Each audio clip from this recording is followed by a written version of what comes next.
네, 이 시간 누가복음 말씀 105번째 시간으로 하나님께서 오늘도 본문 말씀을 통해서 주시는 영적인 메시지를 함께 나누고 전하도록 하겠습니다. 자, 70인 제자들이 성공적인 전도 여행, 하나님 나라를 잘 확장하고 돌아와서 예수님께 기쁨의 보고를 올려드렸습니다. 그러자 예수님은 그들의 보고를 들으시고 세 가지 말씀을 선포하시죠. 첫 번째 말씀, 18절에 나왔던 내가 보았노라 라고 말씀하셨습니다.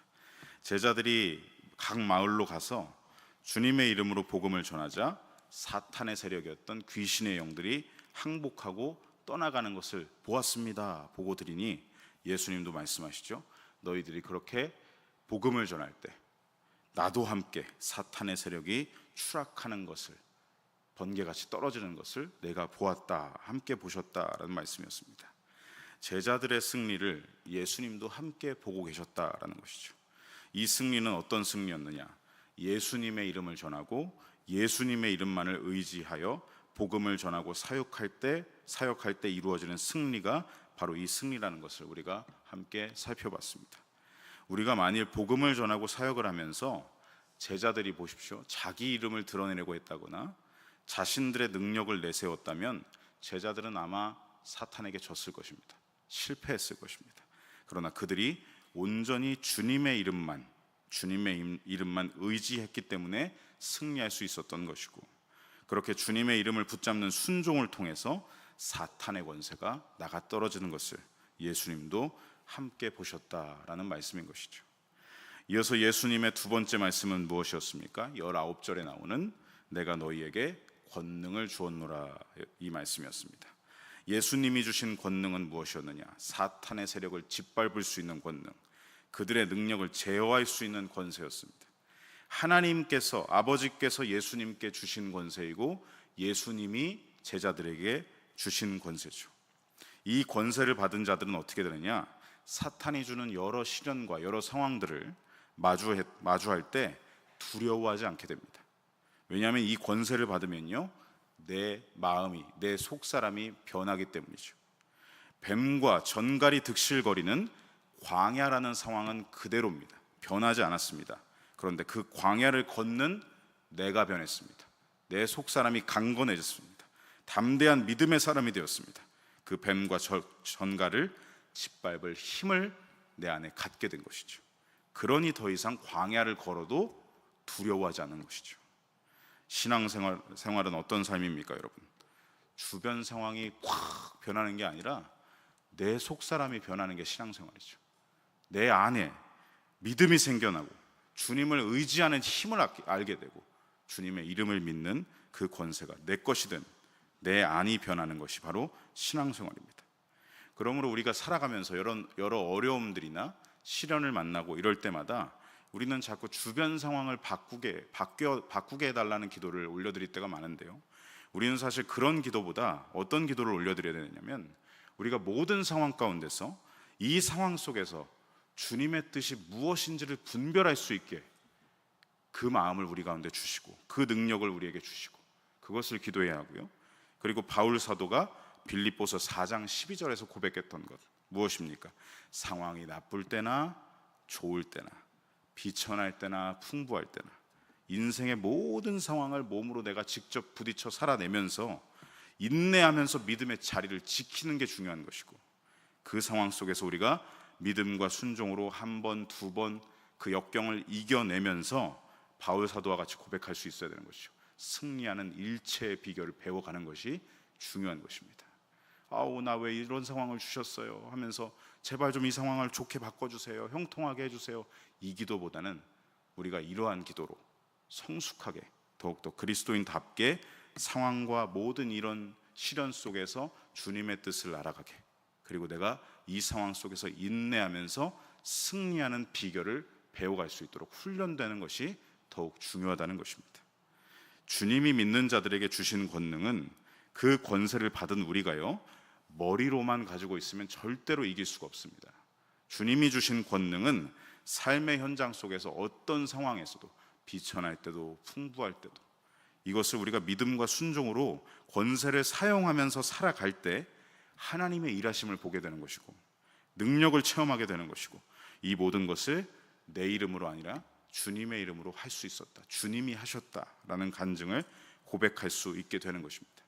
그러므로 성도 여러분, 우리 일상의 모든 삶의 영역에서 뱀과 전갈이 득실거리는 영적 전쟁이 일어난다면 우리는 그 싸움을 두렵다고 피할 것이 아니라 우리가 주님께 받은 예수님의 이름의 권세를 붙잡고 믿음의 방패와 성령의 말씀의 검을 들고 진리의 허리띠로 중심을 동여매고 구원의 투구를 더욱 붙잡고 쓰고 평안의 복음의 신을 신고 이 모든 의의 병기로 무장하여서 믿음의 선한 싸움을 싸워내야 할 줄로 믿습니다. 여러분, 인내로 순종하는 것이 그리스도인의 삶입니다. 회피하고 도망치는 것은 그리스도인이 아닙니다. 그리스도인은 예수님의 이름의 권세, 의의 무기를 붙잡고 싸우고 인내하고 순종해야 하는 것이죠. 우리가 그 싸움을 포기하지 않기를 간절히 소망하고 축복합니다. 그렇게 하면 어떻게 되겠습니까? 그때 우리는 다음 자막과 같이 이 찬양, 너무나 잘 아시는 말씀이죠. 이 찬양이죠. 함께 이 찬양을 고백할 수 있게 될 것입니다. 예수 이겼네, 예수 이겼네, 예수 사탄을 이겼네. 근데 이 승리는 예수님 것만뿐만이 아니라 예수님을 믿고 따르는 내 권세가 되는 것이죠. 예수님 권세, 예수님 권세, 예수님 권세, 내 권세. 그리고 또 다음 자막과 같이 우리 이 찬양도 아시죠? 승리는 내 것일세. 누구의 것입니까? 예수님의 권세를 그대로 받아서 사용하는 내 것이 되는 것입니다. 그리고 요한 사도도 이렇게 말했습니다. 요한일서 5장 4절로 5절에 보면 믿음으로 이 말씀을 선포했는데 우리도 함께 화면을 통해서 이 믿음으로 함께 선포해 보겠습니다. 무릇 하나님께로부터 난 자마다 세상을 이기느니라. 세상을 이기는 승리는 이것이니 우리의 믿음이니라. 예수님께서 하나님의 아들이심을 믿는 자가 아니면 세상을 이기는 자가 누구냐. 너무나 유명하고 잘 아시는 말씀이죠. 사랑하는 성도 여러분, 하나님 아버지께로부터 난 자들, 하나님의 사람들입니다. 하나님의 사람들은요, 믿음의 선한 싸움을 싸워가며 세상을 이긴다고 말씀합니다. 예수님을 구주로 믿는 자가 아니면 세상을 이기는 자가 도대체 누구냐라고 말씀하고 있습니다. 이 말씀 그대로 예수님의 승리하심이 저와 여러분의 삶에 날마다 우리의 믿음과 순종을 통하여 그대로 이루어지기를 간절히 소망하고 축복합니다.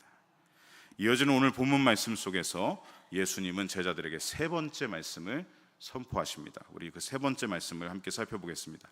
20절 말씀 화면을 통해 같이 읽어보겠습니다. 그러나 귀신들이 이런 데 기록된 것으로 기뻐하라 하시니라. 자, 70인 제자들에게 세 번째 선포하신 말씀, 기뻐하라 라고 하십니다. 그런데 무엇을 기뻐하라 라고 하시는지 앞에 구체적으로 써 있죠. 너희의 이름이 하늘에 기록된 것을 기뻐하라. 그리고 그 앞에 귀신들이 너희에게 항복하는 것으로 기뻐하지 말고 라고 말씀하십니다. 이 말씀을 보시면 다소 오해하실 수가 있습니다. 이 말씀의 뜻은요, 귀신들이, 사탄의 세력이 너희에게 항복하는 걸 보면서 기뻐하는 거 잘못된 거야, 그런 말씀이 아닙니다. 여기에 있는 이 말씀의 본질의 뜻은 무엇이냐면 다음 자막과 같이 우리가 사역을 하고 선교를 하고 전도를 하고 헌신을 하고 봉사를 하면 우리는 자꾸 뭐냐면 열매를 보려고 합니다. 사역의 결과가 성공적이었는가? 이것을 보면서 우리가 기뻐하고 낙담하고 이렇게 되죠.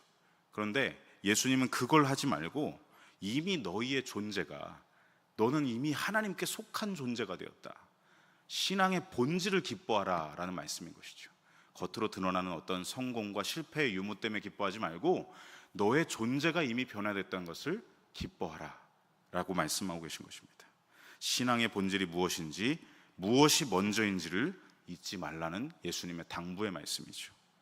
여러분, 제자들이 귀신을 내쫓는 영적 전쟁의 승리는 우리는 기억해야 됩니다. 그리고 제자들도 기억해야 합니다. 제자들 스스로의 힘으로 일궈낸 게 아니죠.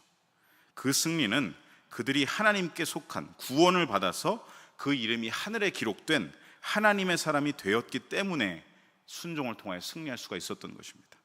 사역의 결과, 열매가 맺어짐, 이런 것은 신분이 변화된 사람이 믿음과 순종으로 인내하고 살아가면서 맺어지는 것이기 때문에 그러므로 너희는 신앙의 본질, 너희의 신분이 하나님의 사람으로 변화된 것, 구원받은 자녀가 된 것, 하늘에 그 이름이 기록된 것을 너희는 더욱 기뻐하면서 살아가라 하시는 말씀입니다.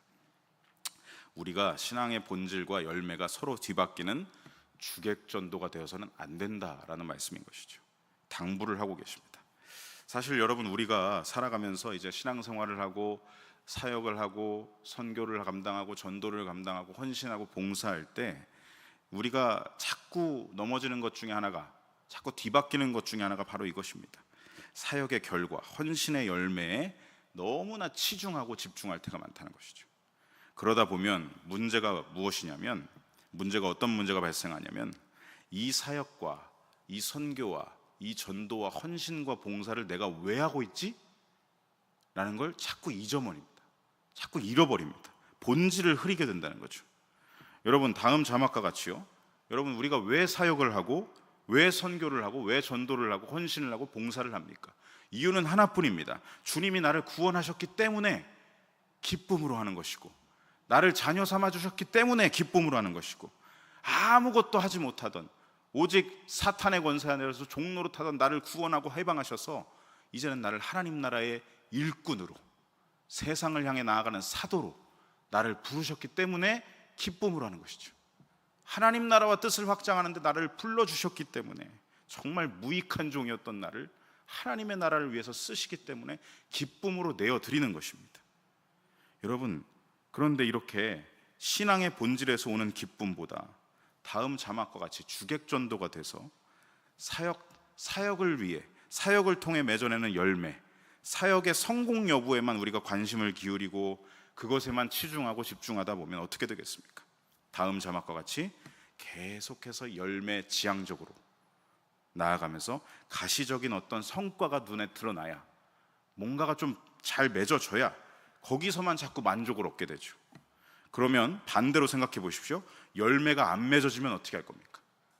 그걸 실패라고 단정을 지으면서 낙담하게 되고 냉랭하게 열정이 차갑게 식어버리게 되는 것입니다.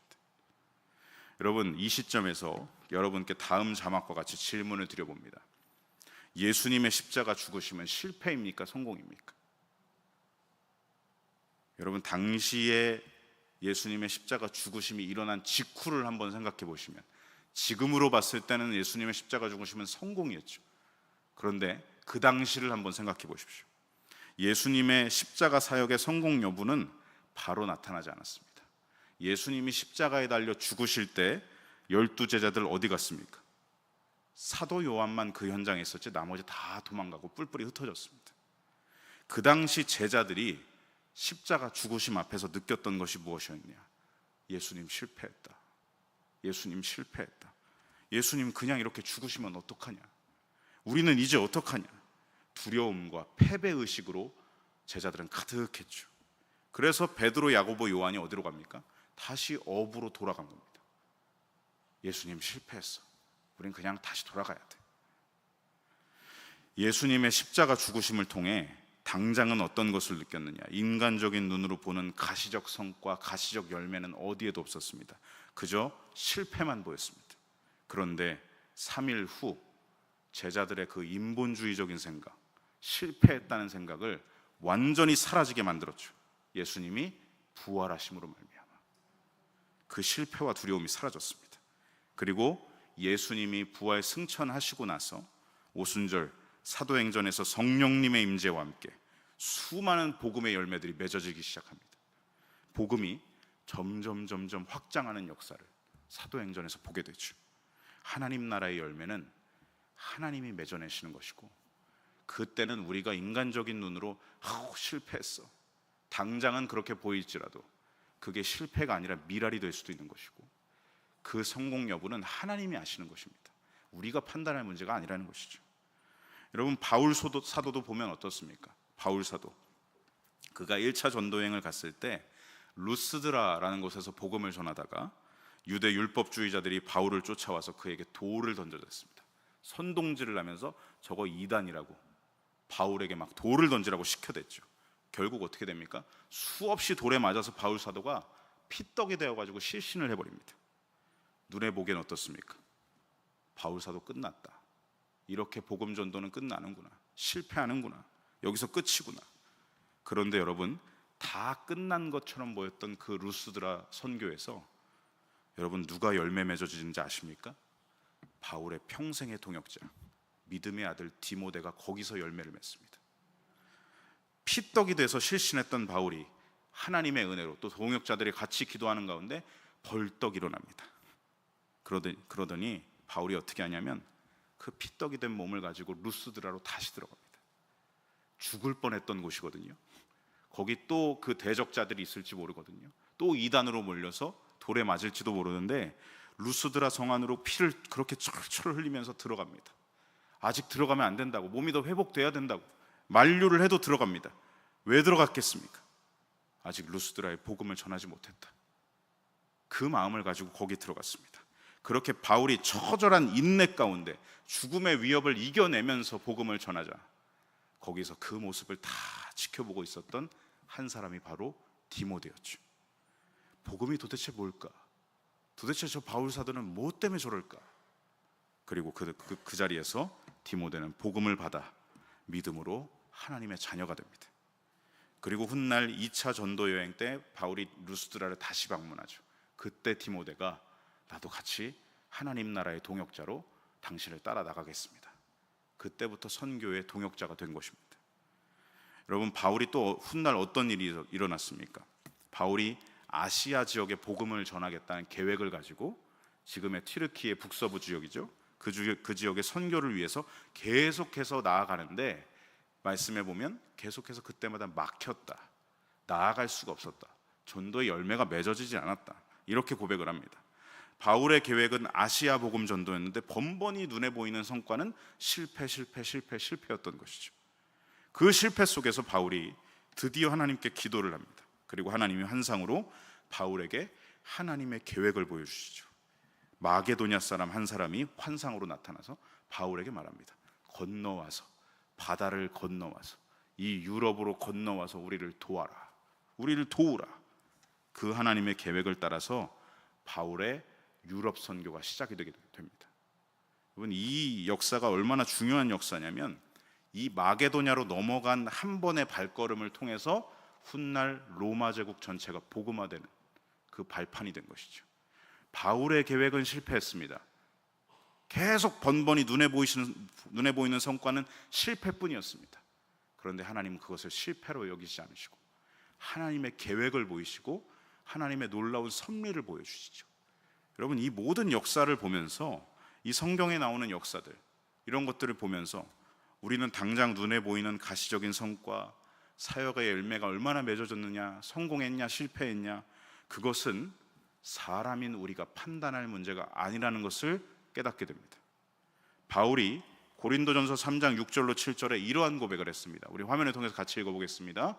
나는 심었고 아볼로는 물을 주었으되 오직 하나님께서 자라나게 하셨나니 그런즉 심는 이나 물 주는 이는 아무것도 아니로되 오직 자라게 하시는 이는 하나님뿐이라. 바울이 자신의 전도 여행을 다 한번 돌아보면서 생각해 보니까 나나 아볼로나 한 건 뭐냐? 복음을 전하고 물을 주었을 뿐이다. 그런데 자라나는 건 누구의 뜻에 달렸느냐? 하나님께 달려 있었다. 이것을 깨닫게 된 것입니다. 우리는 뭘 하는 것이냐? 구원받은 감격과 기쁨을 따라서 하나님이 나를 불러주셨기 때문에 맡은 자들의 구할 것은 더욱 충성이니라. 기쁨으로 충성하면서 복음의 씨앗을 심고 물을 주는 역할만 할 뿐 과정에 열심을 다해서 부르심에 충실하여서 그것을 기쁨으로 여기면서 사역하고 전도하고 헌신하고 봉사하고 이렇게 할 뿐 맺어지는 결과와 열매는 하나님께 있다. 하나님이 하시는 것이다. 하나님이 자라나게 하시고 맺어내게 하신다. 열매는 무엇이냐? 하나님의 영역이라는 것을 고백하고 있는 것이죠. 그래서 맺어지는 사역의 결과는 우리가 판단하거나 열매가 보이냐 안 보이냐에 대해서는 우리가 기뻐하거나 낭망할 문제가 아니라는 것이죠. 오늘 본문에서 예수님이 바로 이러한 신앙생활의 본질을 말씀하고 계신 것입니다. 우리의 기쁨은 사역의 결과에 따른 기쁨이 아니라 열매의 유무에서 오는 기쁨이 아니라 아까 본 자막과 같이요, 구원받은 자녀의 기쁨, 나를 일꾼으로 부르셨다는 기쁨, 나로 이 믿음의 선한 싸움을 하게 하시고 하나님 나라를 확장하는 사역, 헌신과 봉사와 이 모든 과정을 살아내게 하시는 기쁨, 바로 이러한 신앙생활의 본질을 너희는 더욱 기뻐하라 라고 말씀하고 계신 것입니다. 오늘 주신 이 본문 말씀을 맺으면서 저와 여러분의 삶에 주시는 메시지로 함께 적용해 보겠습니다. 성도 여러분, 우리가 신앙생활을 하면서 본질과 열매가 주객전도되는 현상을 많이 겪게 되는데 이것을 우리는 바로잡아야 합니다. 오늘 말씀하고 계십니다. 너희의 기쁨이 열매를 보면서 기뻐하지 말고 너희가 부름받았고 너희가 구원받았다는 것으로 더욱 기뻐하라. 하늘의 이름이 기록된 것으로 기뻐하라 말씀하십니다. 사역의 열매가 보이냐 안 보이냐, 헌신의 결과가 이것이냐 저것이냐, 우리가 선교하고 전도했을 때 무엇이 맺어졌느냐, 사실 이런 것들은요 주님이 판단하실 일이고 주님이 이루실 일입니다. 그걸 자꾸 내가 미리 재단을 하고 내가 판단하고 치중하다 보면 맺어지는 열매가 무엇이 되겠습니까? 사역과 헌신과 봉사가 성공적이고 열매가 보이면 이러겠죠. 내가 막 다 했다고, 내가 다 했어, 복음을 전했더니 귀신들이 항복하더라, 내 능력이 이래. 교만해질 수 있습니다. 이렇게 내 의를 드러내려고 하고 내 자랑, 내 성과, 내 교만의 열매만 가득가득 거두려고 하겠죠. 그것은 여러분 신앙생활의 건강한 기쁨이 아니라 나를 죽이려고 하는 사탄이 주는 가짜 기쁨입니다. 반대로 생각해 보실까요? 사역의 열매가 만약에 맺어지지 않으면, 눈에 보이는 성과가 나타나지 않으면 어떻게 되겠습니까?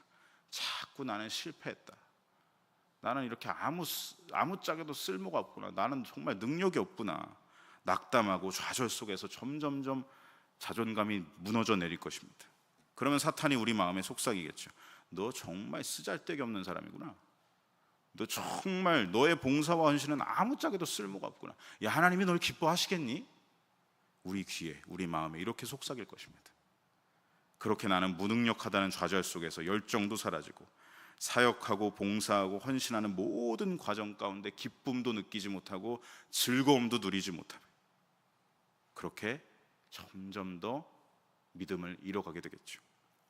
그래서 신앙생활 가운데 우리가 뭘 기뻐해야 하느냐, 예수님이 이것을 놓치지 말라고 제자들에게 마지막 당부의 말씀으로 오늘 20절 말씀을 하고 계신 것입니다. 우리 다시 한번 읽어보겠습니다. 그러나 귀신들이 너희에게 항복하는 것으로 기뻐하지 말고 너희 이름이 하늘에 기록된 것으로 기뻐하라 하시니라. 여러분 아멘이십니까? 여러분, 사역의 열매, 사역의 성과를 보면서 기뻐하지 마시고 신앙의 본질, 우리의 이름이 하늘의 생명책에 기록되어 있다. 예수님이 나를 구원하셨고 예수님이 무익하던 나를 부르셔서 사명을 주셨다. 이 신앙의 본질로 더욱 기뻐하시길 바랍니다. 하나님이 나를 자녀 삼아 주신 구원의 기쁨이 가득하시길 축복합니다. 나를 부르셨다는, 사명을 주셨다는 기쁨이 가득하시길 축복합니다. 하나님 나라를 확장하는 일꾼으로 오늘도 나를 일상의 영역에 보내신다. 이 기쁨으로 힘차게 발걸음을 이어나가시길 축복합니다. 이렇게 우리가 신앙의 본질에서 오는 기쁨으로 모든 맡겨진 사역의 과정 가운데 더욱 충실하고 더욱 성실하게 모든 일에 기쁨과 감사로 충성하는 저의 삶, 여러분의 삶이 되시기를 간절히 소망하고 축복합니다. 아멘. 우리 나의 기쁨 나의 소망 되시며